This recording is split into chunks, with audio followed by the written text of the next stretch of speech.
할렐루야. 아멘. 반갑습니다. 이렇게 또 초대해 주시고 또 만나뵙게 돼서 반갑습니다. 오늘 직장 선교지에서 정말 수고하시고 또 저녁에 이렇게 모이셔서 함께 예배하는 여러분 모두에게 우리 하나님의 은혜와 평강이 늘 함께 하시기를 예수님의 이름으로 축복합니다. 아멘. 오늘 시간에는 로마서 말씀으로 잠시 은혜를 나누고자 합니다.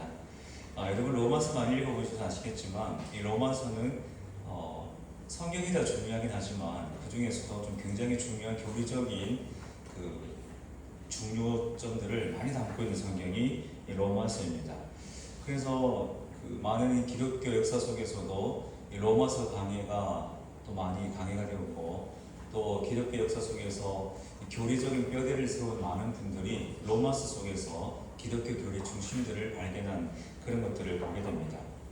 먼저 이 로마서의 구조를 조금 이해하셔야 되는데요. 로마서는 편지입니다. 편지이기 때문에 서신서의 구조를 가지고 있습니다.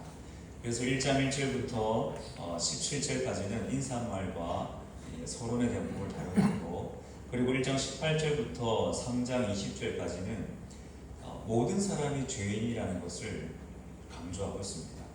이 로마서가 이신칭의라는 기독교 교리의 핵심을 다루고 있기 때문에 이 믿음으로 의롭게 된다는 이 주제가 나오기 전에는 먼저 모든 사람이 죄인이라는 이 전제를 가지고 이 구원론을 펼쳐가는 것이죠. 그래서 3장 20절까지는 정죄에 대해서 다루고 있는데 모든 사람이 죄인이다. 모든 사람이 죄인이기 때문에 스스로 힘으로는 구원을 얻을 수 없죠. 그래서 우리 안에서의 구원이 아니라 밖으로부터의 구원이 필요한데, 그것이 바로 우리를 의롭다고 하시는 칭의, 의롭다고 인정해 주시는 하나님의 의에 대해서 말씀을 하고 있습니다. 3장 21절부터 5장 21절까지 말씀이 그 주제를 다루고 있는데 칭의에 대해서 말씀하고 있습니다. 하나님께서 우리를 의롭다 하시는 것이죠. 예수 그리스도의 보혈로 우리를 의롭게 하시는 하나님의 그 구원에 대해서 말씀을 하고 있습니다. 그것은 율법 외에 한 다른 의라고 말씀하고 있죠. 사람들은 율법으로 구원받기 위해 노력했지만, 그러나 구원이라는 것은 율법을 지킴으로 받는 것이 아니라 율법은 우리의 죄를 발견할 뿐이고, 우리가 구원받는 것은 예수 그리스도로 말미암은 의, 그리고 예수님을 믿는 사람에게 의롭다고 칭해 주시는 하나님의 칭의에 대해서 칭으로 말미암아 구원받는 것이다. 이 사실을 강조하고 있습니다. 그래서 로마서 4장에서는 아브라함을 예를 들죠. 아브라함이 어떻게 의롭게 되었느냐? 아브라함이 유대인들에게 믿음의 조상이라고 말하는데 그 아브라함이 어떻게 의롭게 되었느냐? 라고 질문한 다음에 아브라함이 하나님을 믿으니 그것을 의로 여기셨다. 창세기 15장 말씀을 예를 들면서 아브라함이 의롭게 된 것도 율법을 행함으로가 아니라 하나님을 믿음으로 말미암은 것이다 라고 말씀하고 있습니다. 그러므로 우리가 의롭게 되는 것은 우리를 위해 십자가를 지신 예수 그리스도를 믿는 믿음으로 말미암는 것이고, 우리가 하나님을 믿을 때, 예수님을 믿을 때에 그것을 의로 여겨주시는 하나님의 칭의의 은혜로 말미암아 우리가 구원받는 것이다. 이것을 이제 로마서 5장까지 강조를 하고 있습니다. 그래서 오늘 읽은 이 본문 말씀은 그 의롭게 된 사람, 하나님께서 칭의로 말미암아 구원해 주시고 그래서 의롭게 된 사람들에게 주어지는 유익이 무엇인가에 대해서 말씀하고 있습니다. 하나님 우리를 의롭다 하셨으면 그 의롭게 된 길을 걷는 사람들에게는 유익이 있는 것이죠. 그래서 오늘 본문 1절부터 11절은 의롭다 인정함을 받은 사람들의 유익에 대해서 말씀하고 있습니다. 오늘 본문 1절과 9절 말씀에 보면 의롭다 하심을 받았으니 라고 동일한 구절을 반복해서 말씀하고 있습니다. 의롭다 하심을 받았다. 여러분, 의롭다 하심을 받는다는 것은 어떤 것인가? 어떤 의미를 가지고 있는가? 이 질문 앞에서 먼저 생각할 것은 인간의 본질입니다. 모든 사람은 죄인이다. 하나님 앞에 모든 사람은 죄인이다. 이 사실을 성경은 강조하고 있습니다.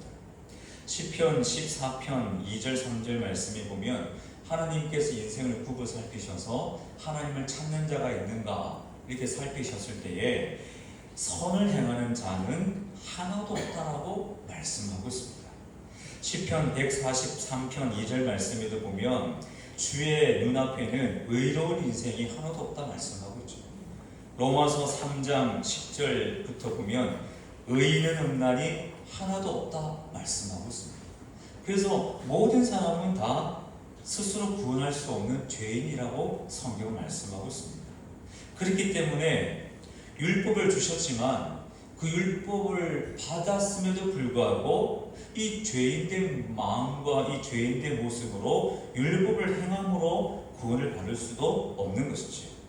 그래서 로마서 3장 20절 말씀에 보면 율법의 행위로 그의 앞에 의롭다 하심을 얻을 육체가 없다 말씀합니다. 율법으로는 죄를 깨달음이라 말씀하고 있죠.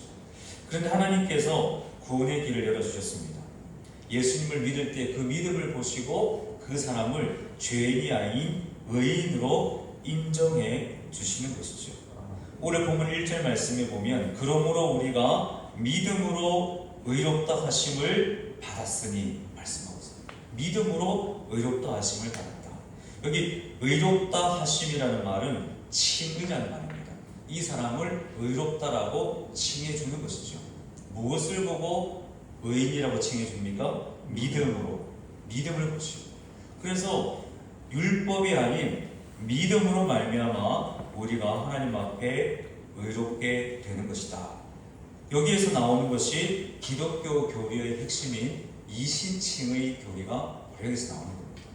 이신칭의, 믿음으로 의롭다 칭하다. 다른 말로는 이신득이라고도 하시죠. 믿음으로 의롭다함을 얻는다. 여기 기독교의 가장 중요한 교리가 바로 여기에서 나오는 겁니다.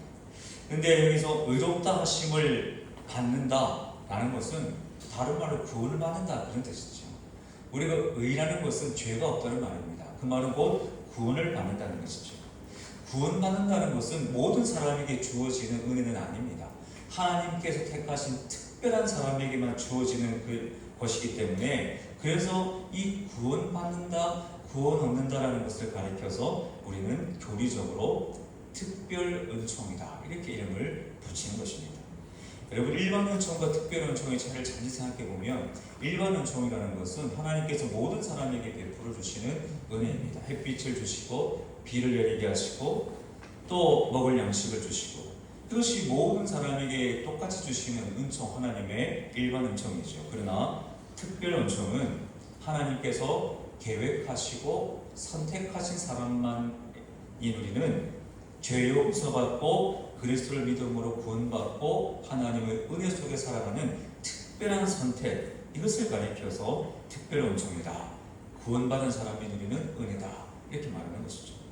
그래서 의롭다 하신 구원의 현재성, 이 특별 은총 속에는 하나님께서 특별히 선택했기 때문에 특별한 은혜가 있다, 유익이 있다 말씀하고 있습니다. 오늘 본문이 그 유익에 대해서 말씀하는데 첫 번째 유익이 무엇인가? 특별 은총, 구원받은 사람의 첫 번째 유익은 하나님과 화평을 누린다 말씀하고 있습니다. 하나님과 화평을 누린다. 이 화평이라는 말은 히브리어로 우리가 보통 샬롬이라고 많이 쓰지 않습니까? 화평이죠. 그런데 여기 말하는 화평의 뜻은 일반적으로 우리가 느끼는 감정 그것과는 좀 다른 화평입니다. 고요하다, 우리가 분주하고 바쁘게 살다가 뭔가 좀 여유가 있을 때 평안하다, 좀 잠잠히 있는 것 상태, 고요하다, 평안하다, 이런 감정과 다른 의미를 가지고 있습니다. 여기에서 말하는 화평이라는 말은 관계의 문제입니다. 관계. 그러니까 하나님과 화평을 누린다는 것은 하나님과 좋은 관계를 맺는다. 다르게 표현하면 하나님과 화해했다 그런 뜻입니다. 우리가 죄인이었죠. 죄인은 하나님의 심판의 대상입니다. 하나님과 적대적인 관계죠. 그런데 구원받음으로 말미암아 의롭게 됨으로 말미암아 하나님과 화해했다. 그래서 그 하나님과 화해하는 관계를 가리켜서 화평이다 그렇게 말하는 거죠. 관계를 막는 장애물이 없다는 뜻입니다. 아름다운 관계를 맺어가는 거죠. 그 관계 속에서 누리는 평안이 화평입니다. 제가 TV 프로그램 중에 좀 많이 자주 빠지지 않고 보는 프로그램 하나가 이 금쪽 같은 내 새끼라는 그런 프로그램이 있습니다. 초등학생 자녀를 양육하다 보니까 참 많이 도움이 됩니다. 한 번은 제가 이제 그 프로그램을 보고 이 초등학생 6학년 아들이 있는데 그 아이에게 한번 이렇게 질문해 보았습니다. 요즘 아이들이 참 문제가 많은 것 같아. 그 금쪽 같은 내 새끼를 보니까 요즘 아이들이 너무 부모님께 함부로하고 참 문제가 많은 것 같아. 혹시 너희 반에도 그런 아이들이 많이 있니? 라고 물어봤습니다. 그러니까 그 아이가 이렇게 대답하는 겁니다. 나도 그 금쪽 같은 내 새끼 나도 봤는데 거기 보니까 그 선생님 하시는 말씀이 문제 하나는 없고 문제 부모가 많다. 문제 부모가 많다. 이렇게 대답을 하더라고요. 오 목사님이 맨날 부모님을 뭐라고 하시잖아. 그러면서 문제 부모가 많다고 대답을 했습니다. 그래서 제가 그러면 나도 문제가 많다고 생각하니 제가 물어봤습니다. 한번 생각해 보겠다고 하고 이렇게 대화를 메모했는데 행복은 관계의 문제 아니겠습니까? 관계의 문제, 아름다운 관계를 맺어가는 것. 우리가 하나님과 화평을 이룬다는 것은 하나님과 우리를 가로막고 있는 모든 것이 다 거쳐져서 하나님과 서로 연결하고 교제를 나누는 관계를 말합니다. 그래서 구원받은 사람, 특별 은총을 받은 사람은 하나님과 화평을 누리는 것이죠. 우리에게 있어서 가장 근본적이면서 중요한 관계는 하나님 아버지와의 관계입니다. 아멘. 여러분, 요즘 하나님과 사이가 좋으십니까? 하나님과 좋은 관계를 유지하고 계신가요? 우리는 십자가의 은혜로 하나님과의 관계가 회복된 그 은혜를 누리는 사람들입니다. 그렇기 때문에 오늘 첫 번째 유익, 하나님과 화평을 누린다. 이것을 우리가 기억하시면서 하나님과의 그 친밀함 속에서 가까운 그런 친밀함 속에서 우리 모두가 살아갈 것입니다. 그런데 그 화평의 관계를 우리가 꾸준히 유지하기 위해서는 우리가 해야 할 목도 있습니다. 우리는 무엇을 해야 되는가? 우리는 늘 은혜의 자리에 거하셔야 됩니다. 은혜의 자리에 거해야 하나님과의 관계를 이어갈 수 있습니다. 2절 말씀에 보면 이 은혜의 들어감을 얻었으며 라고 말씀하고 있습니다. 은혜의 들어감을 얻었다. 이 말씀은 은혜의 자리에 들어갔고 은혜의 자리에 서 있다 그런 뜻입니다. 우리가 하나님과 화평을 누리기 위해서는 내가 은혜의 자리에 머물러야 됩니다. 늘 은혜의 자리를 사모하고 그곳에 머물러야 하는 것이죠. 오늘 저녁에 이렇게 모이신 것처럼 예배의 자리, 기도의 자리를 사모하시고 그 은혜의 자리로 나갈 때에 화평의 관계를 유지할 수가 있습니다. 또 한 가지는 하나님의 영광을 기대하는 삶을 살 때에 이 화평을 유지할 수 있습니다. 2절 말씀에 보면 하나님의 영광을 바라고 즐거워하느니라 말씀을 하고 있습니다. 하나님의 영광을 바라보는 삶을 살아갈 때에 하나님과 화평을 이어갈 수 있죠. 우리의 시선이, 우리의 생각의 목적이 하나님의 영광이 되어야 됩니다.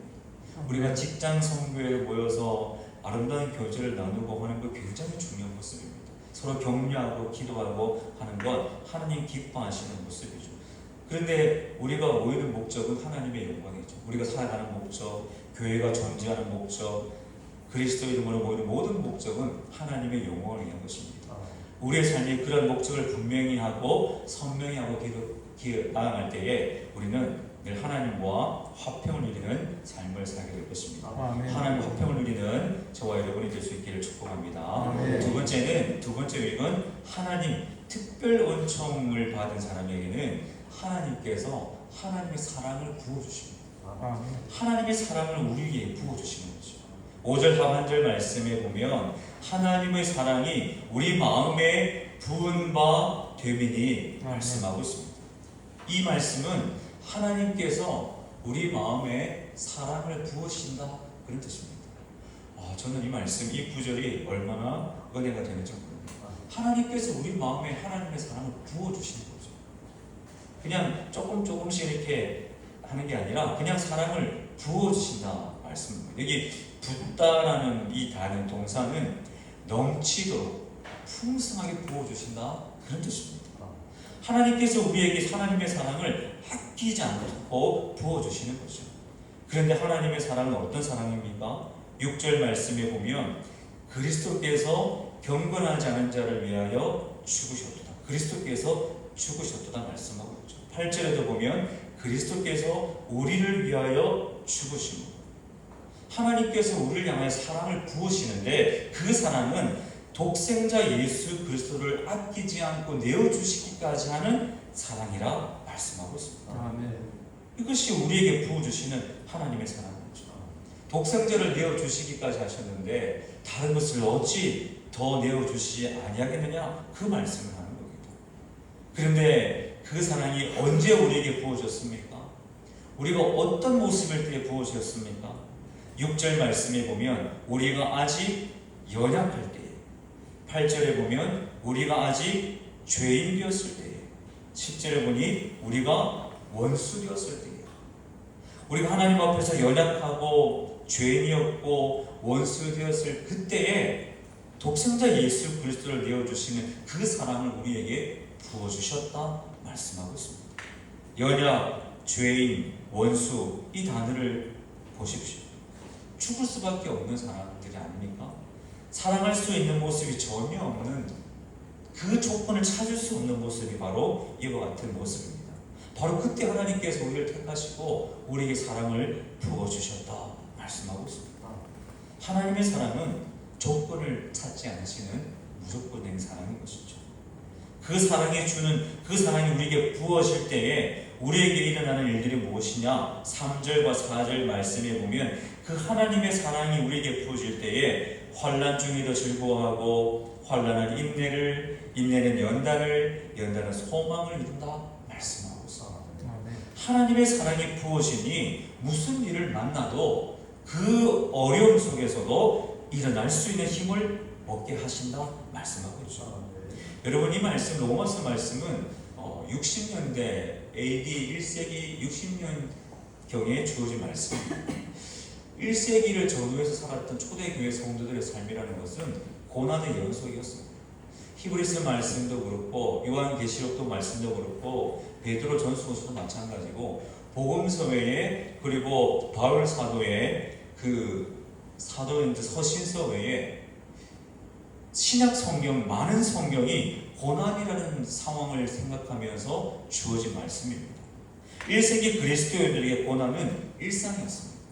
예수님을 믿는다는 것이 발견되면 즉시로 체포되고 순교당할 수밖에 없는 그 현실을 살았던 사람이 1세기 초대교회 성도들이었습니다.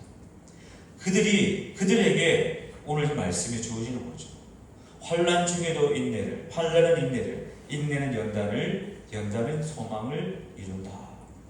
이 하나님께서 환난을 주실 때에 그 환난을 1세기 성도들이 어떻게 받아들였느냐? 하나님께서 독생자를 우리에게 주시기까지 하나님의 사랑을 부어주셨는데 이 환난 속에서도 이길 수 있는 힘을 주실 것이라는 그 믿음으로 그들은 살았던 것이죠. 그래서 인내하게 되고 그 인내가 훌륭한 그리스도인의 성품을 만들어내고 그 성품은 곧 하나님을 바라보는 소망으로 연결될 수가 있었던 것입니다. 모든 것이 가능할 수 있었던 이유는 하나님께서 우리에게 사랑을 부어주셨기 때문입니다. 그런데 그 사랑을 어떻게 부어주시느냐? 6절 말씀에 보면 성령으로 말미암아 부어주신다 말씀하고 있습니다. 우리가 하나님의 사랑을 어떻게 깨달을 수 있습니까? 내가 깨달아야지, 내 하나님의 사랑을 깨달아야지, 그렇게 의지적으로 결단하고 해서 그 결단으로 그 어떤 이성적인 열심으로 그 사랑을 깨달을 수 있느냐? 아니죠. 성령님께서 깨닫게 해주시는 거예요. 성령 하나님께서 우리 마음에 임하실 때에 저절로 그 사랑이 깨달아지는 것이죠. 아멘. 그러므로 우리는 무엇을 구해야 됩니까? 날마다 성령 하나님의 임재와 성령 하나님의 인도하심을 구하며 살아야 하는 것입니다. 아멘. 성령 하나님이 힘주지 아니하시면 우리가 그리스도인에서 살아갈 수가 없습니다. 성령님이 어떻게 우리에게 하나님의 사랑을 깨닫게 하십니까?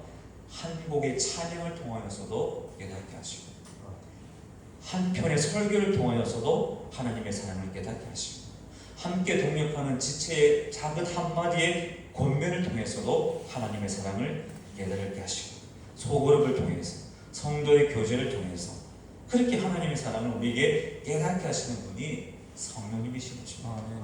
그러므로 우리가 성령 하나님의 은혜를 구하셔서 하나님의 사랑이 우리에게 부어주셨는데 성령님 그 부어주신 사랑을 날마다 깨달으며 살게 하라고 간절히 기도하심으로 그 사랑을 누리며 살아가시는 저와 여러분 될 수 있기를 축복합니다. 아멘. 마지막 세 번째는 어떤 유익이 있느냐? 진노로부터 구원을 하여 주신다 말씀하고 있습니다. 9절부터 10절까지가 그 말씀을 기록하고 있는데 9절 말씀에 보면 그러면 이제 우리가 그의 피로 말미암아 의롭다 하심을 받았으니 더욱 그로 말미암아 진노하심에서 구원을 받을 것이다. 특별 은총 베품 받은 사람들, 구원받은 사람들은 진노하심에서 구원을 받는다 말씀하고 있습니다. 10절 말씀을 보면 우리가 원수 되었을 때 그 아들의 죽으심으로 말미암아 하나님과 화목하게 되었은즉 화목하게 된 자로서는 더 그의 살아나심으로 말미암아 구원을 받을 것이다. 이게 9절과 10절 하반절에서 동일하게 반복하는 말씀이 구원을 받는다 말씀하고 있습니다. 무슨 구원입니까? 현재적인 고난에서의 구원입니다. 지금 우리가 그리스도인이 되었지만 하나님의 자녀가 되었지만 현재적인 고난을 만날 때가 있지 않습니까? 삶의 위기를 만나고 내 힘으로 풀 수 없는 문제를 만나기도 합니다. 그런데 하나님께서 은총을 베푸신 사람들은 그 고난에서 구원해 주시겠다 말씀하고 있습니다. 넘어질지언정 완전히 엎드러지지 않도록 하나님께서 붙들어 주신다 말씀하고 있습니다. 또한 어디에서 구원합니까? 모든 사람이 마지막 날 하나님 심판대 앞에 서게 될 텐데 그 마지막 날에 우리를 영원한 구원으로 인도해 주신다는 말씀을 구원한다는 말씀으로 하는 것이죠. 하나님께서는 지금도 우리를 이미 죄에서 구원하셨고 현재적 삶의 고난 속에서 우리를 구원하시며 영원한 심판의 자리에서 우리를 구원하셔서 영원한 생명으로 우리를 인도하여 주실 것입니다. 그러므로 우리는 이 은혜를 받은 사람으로서 우리에게 주어진 믿음의 길을 담대하게 걸어가야 할 것입니다. 로마서 8장 말씀에 보면 누가 우리를 대적하리요? 누가 정죄하리요? 누가 고발하리요? 누가 하나님의 사랑에서 그리스도의 사랑에서 끊으리요? 말씀하고 있습니다. 이미 우리를 택하신 하나님의 사랑에서 그 어떤 것도 끊을 자가 힘이 없습니다. 우리 하나님의 사랑에 특별 은총에 메인바되어 살아가고 있는 사람들입니다. 하나님의 선택하심의 은혜를 날마다 풍성히 누리시고 그 삶의 자리에서 복된 은혜를 누리시면서 어디에 있든지 주의 일을 위해 열심히 걸어가시는 여러분의 모든 삶 가운데 특별 은총 유익이 날마다 풍성히 임하심으로 행복한 믿음의 길을 걸어가시는 모두의 삶이 되시기를 예수님의 이름으로 간절히 축복합니다. 기도하겠습니다.